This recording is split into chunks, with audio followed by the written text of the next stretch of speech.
Hello, good morning, শুভ সকাল সবাইকে। কেমন আছো তোমরা সবাই? নিশ্চয়ই সবাই ভালো আছো, আমিও ভালোই আছি। তো আমি বর্ণালী, আমার একটা ইউটিউব চ্যানেলের নতুন ভিডিওতে তোমাদের সবাইকে স্বাগত জানাচ্ছি। তোমরা সাথে থাকো, আশা করছি ব্লগটা তোমাদের ভালো লাগবে। তো আজকে হচ্ছে বুধবার, সকাল এখন অনেকটাই বাজে। জামা কাপড়গুলো কেচেছিলাম, সেগুলো মেলানো হয়নি, মেলাতে চলে এসেছি। ওয়েদারটা খুব একটা ভালো না, মেঘ মেঘ করে আছে। আজকে কেচেছি অনেকগুলোই, ওই কারণেই মেলাতে এসেছি। তো টিফিন বলতে কিছু করবো না, বর্মশাই গেছে বাজারে, তাকে বলেছি হচ্ছে তোমার মাছ আনতে গেছে, মাছ আনবে, আর হচ্ছে বলেছি চপ আনতে, মুড়ি খেয়ে দিয়ে যাবে। তো এই যে জামা কাপড়গুলো এখন মেলে দিই, তারপরে আসুক সে কী আনে দেখি। আবার না, এত সকালবেলা তো, মানে এখন 8টা বাজেনি, এত সকালবেলা হচ্ছে মাছ পাওয়া যায় না, মাছ নয় মানে চপটা খুব একটা পাওয়া যায় না। হয় এই সবে দোকান খুলেছে কিংবা বেসন মাখছে, এই সবে হবে আর কি। তো দাঁড়াতে হবে, না দাঁড়ালে পাওয়া যাবে না। ওই কারণে বড়মশাই চলে আসে, জানো তো, অর্ধেক দিন আনতে পারে না। বলে এত দেরি পর্যন্ত দাঁড়িয়ে থাকলে আমার হবে না, এসে স্নান করবে, তারপরে ডিউটি বেরোবে, খাবে। ওই কারণেই হচ্ছে তোমার আনতে চায় না, বলে দেরি হয়ে যাবে, ওই কারণে আনা হয় না। মানে এত সকালে চপটা আনা হয় না, বেশিরভাগ হচ্ছে হয় সন্ধ্যাবেলা, নাহলে রবিবার সকালে যখন ডিউটি থাকে না, বাড়িতে থাকে, তখন নিয়ে আসে, নাহলে এই ডিউটি থাকলে আনা হয় না। তো যাই হোক, জামা কাপড়গুলো আমার মেলা হয়ে গেল মোটামুটি। এখন চলো ঘরে যাব।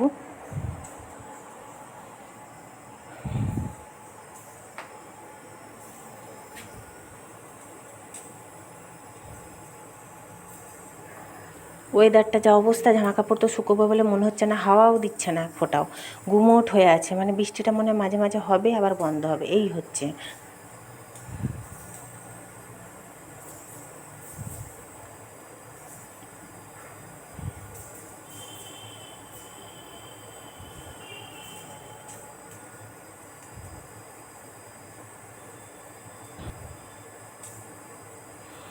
তো এখন আলমারি খুলে, বর্মশাই গেছে স্নানে, আলমারি খুলে এই যে মানে গেঞ্জি প্যান্ট বের করে রাখি, ডিউটি যাবে পরে যাবে, কাঁচা জামা প্যান্ট দিতে হবে, ওই জন্য আলমারি খুলে যে জামা কাপড় বের করছি তার।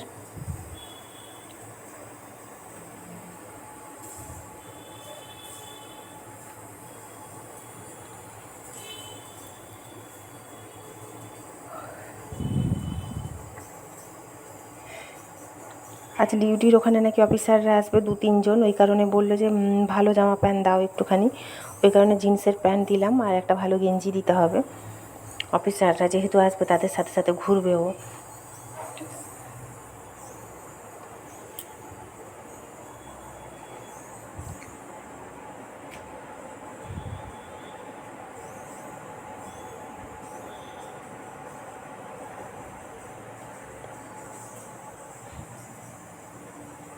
তো চলো এবার রান্নাঘরে যাব। বর্মশাই এসে গেছে, স্নানে গেছে, আমি মুড়ি বাড়বো, চপ নিয়ে এসছে, যাই হোক চপটা পেয়েছে, নিয়ে এসছে, ওই কারণে।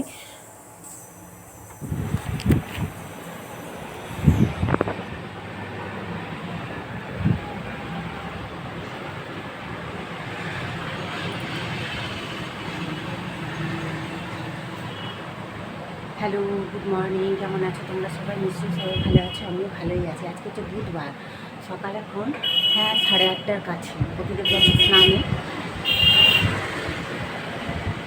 মাছ আনতে গেছিলো বাজারে। আমি জামা কাপড়গুলো কেচে ধুয়ে মেলে দিয়ে এলাম, কেচেছি অনেকক্ষণ, প্রায় 7:30টার সময়। তো যাই হোক, এখন থেকে আমি আমার একটা নতুন ব্লগ শুরু করছি। আমার একটা নতুন ব্লগে তোমাদের সবাইকে স্বাগত জানাচ্ছি। আশা করছি তোমাদের সারাদিন ব্লগটা ভালো লাগবে। তো দরকার হয়ে যাচ্ছে, তোমরা সারাদিন সাথে থাকো। চুলগুলো দেখো কত ছোটো ছোটো চুল গজিয়েছে, চুল উঠে উঠে, সেগুলো মুখে পুরো এগুলো এসে ভরে যাচ্ছে, চুল উঠছে, ও বলার না। তো যাই হোক, মুড়ি খাবে, একটু শসা পেঁয়াজ কোচাই, চপ নিয়ে এসছে দুটো, মুড়ি মাখিয়ে দেবো, খেয়ে দিয়ে যাবে। তোমরা দেখতে থাকো। জামা প্যান্ট বের করে দিলাম, কারণ যে প্যান্টটা রেগুলার পরতো, আর একটা ব্রাউন কালারের একটা কেচেছি, ওটা না ফেটে গেছে, দেখছি হাঁটুর কাছে। ওই যে বলছি না, একটার পর একটা আনতেই হবে। তো যাই হোক, তোমরা দেখতে থাকো। তো এটা দেখছো অনেক বেলায় এই যে মাছ নিয়ে এসেছিলো। আমার স্নান পুজো হয়ে গেছে, ঘর দুয়ার ঝেড়ে ঝুড়ে স্নান পুজো সেরে আমি চলে এসেছি রান্নাঘরে। এখন এই যে রান্না বসাবো, যেহেতু বর্মশাই আসবে দুপুরে খেতে, ওই জন্য একটু তাড়া, না হলে কোনো তাড়া নেই। আর তাড়া বলতে সে অবশ্যই এসে বসে, আমারই যত তাড়া, কারণ হচ্ছে বসে থাকলে না কেমন লাগে, যে এসে বসে আছে কখন খেতে দেবো, ওই কারণে। তো মাছগুলো সমস্তই না ভেজে নেবো, কারণ একটু বেশি কড়াতে তেল দেওয়া হয়ে গেছে। আমি যদিও বা তেল মশলা আমি কিন্তু খুব কম খাই, কারণ আমার লিভারের সমস্যা আছে, মানে গ্যাস প্রবলেমটা আমার বিশাল হয়, ওই কারণে আমি তেল মশলা খুব কমই খাই। যদিও বা তেল মশলা খাওয়া খুব কমই দরকার, আমার বাবার বাড়িতেও কিন্তু তেল মশলা খুব কম খায়, কিন্তু আমার শ্বশুর বাড়িতে আমি এসে থেকে দেখি তেল মশলাটা ভীষণ খেত এরা। তাও তো আমার বরমশাই এখন তেল মশলা চাইই না, নাহলে আমার বরের মুখে আবার মশলা ছাড়া তরকারি রোচে না, জানো তো। তো যাই হোক, এখন ওই চাপে পড়ে খায়, চিৎকার করি ওই কারণে। তো মাছগুলো অনেকটাই মাছ নিয়ে এসছে, 2-3 দিনকার হয়ে যাবে। এই যে মাছের তেল নিয়ে এসছে, ওই জন্য চেঁচাচ্ছে। আজকে সকালে বলে গেছে আমাকে আলু বেগুন করে রাখবে। তো আমার বরমশাই আলু বেগুনের তরকারি দিয়ে, মাছের তেল দিয়ে আলু বেগুনের তরকারি খেতে খুব ভালোবাসে। তোমরা কারা কারা খেতে এরকম ভালোবাসো জানিও, আমি কিন্তু একদমই পছন্দ করি না এই জিনিসটা, আমি একদমই পছন্দ করি না, মানে এই খাওয়ারটা। যদিও বা আমার বাবার বাড়িতে এই জিনিসটা কেউ খায় না। তো এই যে মাছগুলো সমস্ত ভাজা হয়ে গেছে, এই ভাতটা কালকের, এটা আমি পরে গরম করে খাবো, মানে মেশাবো না। মাছের ঝোল করেছি, যেহেতু আজকে টাটকা মাছটা নিয়ে এসছে, রুই মাছ, আর একটু লাউয়ের তরকারি করবো আর আলু বেগুনের তরকারি, আর কিছু করব না। দুটো মানুষের আর কত কি করব বলো তো, তারপরে না খাওয়াও যায় না, বর তো খায় না, খেতে হয় সেই আমাকে, 2:40। ওই কারণেই। হ্যাঁ, বর্মশাই ডিউটি বেরিয়ে গেল, এই মাত্র বেরিয়ে গেল। মেঘটা সকাল থেকে কিছু হচ্ছে, দুবার ঝিমঝিম ঝিমঝিম বৃষ্টি হয়ে গেল। ভেজাগুলো আমি সমস্ত জন্য তুলে এনেছি, কম 10টা-11টার সময় পুজো সেরে উঠে সমস্ত তুলে এনে মেলে রেখে দিয়েছি ঘরে, আর বাইরে মেলে দিয়ে তোমার হচ্ছে কি বলে, যে একটা দুটো ভেজা, একদম ভেজাগুলো ছিল সেগুলো শুধু ছিল, সেগুলোও তোলা হয়ে গেছে আমার। খাওয়া দাওয়া মাজা সব হয়ে গেছে, বর্মশাই ডিউটি চলে গেল। পুরো অন্ধকার করে আছে মেঘটা, দেখো অবস্থা, দেখো মেঘে পুরো অন্ধকার, দেখছো? দেখো, বুঝতে পারবে, বুঝতে পারবে কিনা জানি না, এই জানলার ফাঁকটা দিয়ে বুঝে যাচ্ছে, পুরো অন্ধকার হয়ে গেছে। তো সেই নিয়ে বক বক করছিলাম, মেয়েটা এতদিন আসেনি, ওর বাবাও অস্থির হয়ে যাচ্ছে। আমি বলে তাও প্রকাশ করছি, ওর বাবা তো প্রকাশ করতে পারে না, ওর বাবা সব কথা প্রকাশ করে না, আমিও করি না। অস্থির হয়ে যাচ্ছে দুজনে, যেন মেয়েটা কবে আসবে আর কবে আসবে। সেই 4 তারিখ গেছে মেয়েটা, মাস শেষ হতে গেল, এখনও মেয়েটার আসার কোনো, অ্যাকচুয়ালি কী বলো তো, ওদের ফার্স্ট সেমিস্টারের যে পরীক্ষাটা সেটা ওদের হয়ে গেছে। এবার যারা পরের ইয়েতে ভর্তি হয়েছে তাদের পরীক্ষা হচ্ছে আজকে একটা হবে, আর হচ্ছে শুক্রবার একটা হবে। শুক্রবার হওয়ার পর ওরা বুঝতে পারবে, ওরা এখনও তো সেকেন্ড সেমিস্টারের ক্লাস শুরু হয়নি, কিন্তু ডিউটিটা চলছে। তো ওই জন্য মেয়ে বলছে, মা যদি ডিউটি থাকে তাহলে সোমবার থেকে, মানে মানডে থেকে, তাহলে আমরা আর ছুটির কথা বলবো না ম্যাডামকে। আর যদি ডিউটি না থাকে তাহলে আমরা ছুটির কথা বলবো, যে ম্যাডাম ছুটি দিন আমাদের 1 সপ্তাহ, বেশি না। ওরা ওই 31 তারিখ তাহলে আসবে, বাস যাচ্ছে, আর 8 তারিখ ফিরবে। তাহলে বলবে আর কি, যদি ডিউটি না থাকে, কারণ কলেজটা এখনও শুরু হয়নি পড়াটা, সেকেন্ড সেমিস্টারের পর, ওই জন্য বলছে। দেখা যাক কী হবে। ওর বাবাও তাই অস্থির হয়ে যাচ্ছে, এক্ষুনি বলছে মেয়েটা কবে আসবে। অ্যাকচুয়ালি কী বলো তো, লিচু খেতে খুব ভালোবাসে, তো এবার লিচুটা তো উঠে যাবে। লিচু তো বেশি দিন পাওয়া যায় না আমাদের এখানে, খুব কম পাওয়া যায়। লিচুটা উঠেছে, আজকেই সকালে ওর বাবা বাজার গেছিলো মাছ আনতে, এসেই বলছে আজ বাজারে কত লিচু। বলছে মেয়েটা কবে আসবে। আমার মেয়ে লিচু খেতে ভীষণ ভালোবাসে, আমি আবার এইসব ভালোবাসি না, তো না লিচু না আম, ওই খেতে হয় একটা দুটো খাই, তাই নাহলে আমি কোনোটা ভালোবাসি না। আম তো ফ্রিজের মধ্যে পড়ে আছে ছেলেটা, প্রতিদিনই খাচ্ছি, দিদি দিল, ওর বাবাকে জোর করে বাজারে দিয়ে দেয়, জানো, সুগার মানুষ, সে খায় না। এবার আমার একার খেতে ইচ্ছা করে না, দুজন থাকে, দুজনের মধ্যে সে যদি না খায় নিজেকে খেতে ইচ্ছা করে, ভালো লাগছে না মনটা। তাই ওর বাবা তাই বলে বলে চলে গেল, মেয়েটা কবে আসবে, মেয়েটা কবে আসবে। কী জানি, যদি নাও আসে না, মানে এই সপ্তাহে যদি না আসে, পরের সপ্তাহে আসবে, একদিনের ছুটিতে হলেও আসবে।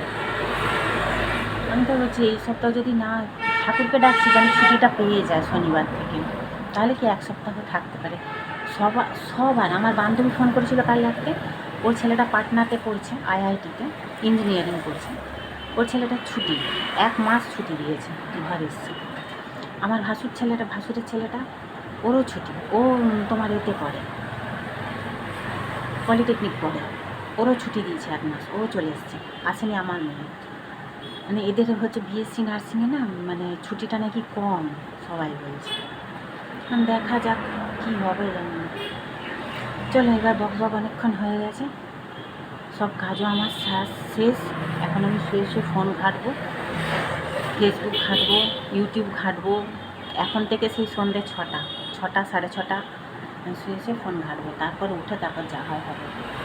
তখন রাখি, জানলা বন্ধ করব, মানে পর্দাটা টেনে দেবো আর লাইটটা বন্ধ করে শুয়ে পড়বো। তো এই দেখো সন্ধে দেওয়া হয়ে গেছে। গুড ইভিনিং সবাইকে। দেখো প্রদীপ জ্বলছে, কি ভালো লাগছে না। ফ্যানটা এখনও চালাইনি, ফ্যান চালালেই এক্ষুনি প্রদীপটা ঠান্ডা হয়ে যাবে, জানো তো।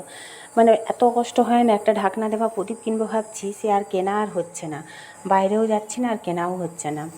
গরমে দেখেছো ঘেমে স্নান করে গেছি, মাথাটায় এখনও চিরুনি দেয়নি, উঠে করেই আগে সন্ধেটা দিয়েছি, ফোন ঘাঁটছিলাম বললাম তোমাদের। এখন অনেকটাই রাত, 9টা 10 বাজে, মেয়েটা এখনও ফোন করেনি। রান্না নেই কিছু, কি বলো তো, বর্মশাই বলছে কিছু খাবে না, সেই যে দুপুরে ভাত খেয়েছে তার নাকি পেট ভার হয়ে আছে, এক ফোঁটা নড়ে না, শুধু ডিউটি টিকি যাবে আর আসবে, আর সবসময় গাড়ি, বাজার যাবে সেটাও সামনে বাজার, এইটুকু হেঁটে যাবে না। কয়েকদিন হাঁটতে যাচ্ছিল, সুগার মানুষ, এই বয়সে সুগার, হাই প্রেশার, কোলেস্ট্রল, এখনও 42 বছর বয়স হয়নি। তাহলে আর 10 বছর পরে, তাই এক্ষুনি চেঁচাচ্ছি, আর 10 বছর পর কি হবে, কি দাঁড়াবে তাহলে পরিস্থিতি। এখনই যদি মাসে 6-7 হাজার টাকার ওষুধ খাতে লাগে, তাহলে সংসার চালাবো কোথা থেকে? এই তো প্রাইভেটে এইটুকু কাজ, এই কটা পয়সা, সবই তো কিনে খেতে হয়, কিনে খাওয়া, মেয়েকে পড়ানো, নিজেদের রোগ জ্বালা, তারপর তো আমার আছে, আর তাও তো আমি হোমিওপ্যাথি ওষুধ খাই, তাও 1,000-1,500 টাকার মাসে, বিরক্তিকর। তাই বলছি একটু হাঁটতে যেতে পারো। ডিউটি থেকে এসে ফোনটা নিয়ে বসেই আছে, এক কান দিয়ে শুনছে, এক কান দিয়ে বের করেছে, হ্যাঁ কাল থেকে যাবে নাকি হাঁটতে। আমি একটু গেছিলাম এই সামনে সেই ইলেকট্রিকের দোকানে ছেলেটাকে ডাকতে, পাম্পটা একজন নিবে বলছে। আমার টুলু পাম্পটা পড়ে আছে আজ 2 বছর বন্ধ হয়ে, কারণ দাদা হচ্ছে বোরিং মেশিন বসালো, সেই থেকে পাম্প বন্ধ হয়ে আছে। তো পাম্পটা একজন নিবে বলছে, এবার পাম্পটা ঠিক আছে নাকি দেখতে হবে, তবে তো লোককে দেবো। সেই দোকানের ছেলেটা বলছে, বৌদি আমার কোমরে ব্যথা, আমি ঝুঁকতেও পারছি না, উঠতেও পারছি না, আমি যেতে পারবো না। আমি তাহলে কী করবো? বলছে তুমি অন্য লোক দেখো। এবার অন্য লোক আমি কোথায় পাবো? তো যে নিবে বলেছে তাকে বলেছিলাম যে কালকে লোক নিয়ে আসতে, সে যদি কালকে লোক নিয়ে আসে তবে এসে খুলে দেখবে। পাম্পকে আবার খুলতে হবে, সে পাম্পটা এখনও সেট করা হয়ে আছে পাইপের সাথে, সে পাম্পকে খুলতে হবে, আমরা তো আর খুলতে পারবো না, পাইপ লাইনের মিস্ত্রি না হলে খুলতে পারবে না পাম্পকে। পাম্পটা দিয়েই ভালো, কারণ পড়ে পড়ে নষ্ট হয়ে যাচ্ছে, ভালো পাম্পটা অবশ্য অনেক দিন পুরনো, তাও তো কাজ নেই, বর্মশাই কিছু খাবে না হচ্ছে, আমার তো ভাত আছে, তরকারি আছে, মাছের ঝোল, লাউয়ের তরকারি সব আছে, আমার নিজের হয়ে যাবে। দুধ বসিয়েছি, এই যে দুধটা মারতে দিয়েছি ফুটিয়ে, দই বসাবো। সেটাই তো বলো, এবার একটু সুগার মানুষের তো হাঁটাহাঁটি খুব দরকার, হাঁটবে না কিছুতেই, না সকালে না বিকেলে, তাও বলি বিকেলে ডিউটি থেকে 7টায় চলে আসো, এসে আধ ঘন্টা হেঁটে আসো। আমি আবার হাঁটতে ভীষণ ভালোবাসি, ভালোবাসি আর কি, এখন বেরোতে ইচ্ছে করে না, এই হচ্ছে সমস্যা। তাও যাই, ওই বান্ধবীটা আজ 10 দিন, গত সেই মঙ্গলবার শেষ গেছিলাম হাঁটতে, আজকে বুধবার হয়ে গেল। তো যাই হোক, আজকে সে এখনও বাবার বাড়ি থেকে আসেনি, কালকে হয়তো আর বৃহস্পতি আসবে না, সেই শুক্র শনিবার হয়তো। তো যাই হোক, ফোনও করা হয়নি। তো আজকের মতন এইটুকুই, আজকে তো আর কিছু শেয়ার করার নেই, শুধু দইটা বসাবো রাখতে আর নিজে খাবো, ব্যাস। বিছানাপত্র সব হয়ে গেছে, ঘর দুয়ার গোছানো হয়ে গেছে। তো আজকের মতন টাটা, গুড নাইট, সবাই ভালো থেকো, সুস্থ থেকো। যদি ভালো লেগে থাকে লাইক কমেন্ট, একটু শেয়ার সাপোর্ট করে একটু পাশে থেকো। তো আজকের মতন টাটা, কালকে দেখা হবে আবার একটা নতুন ভিডিওর সাথে, টাটা।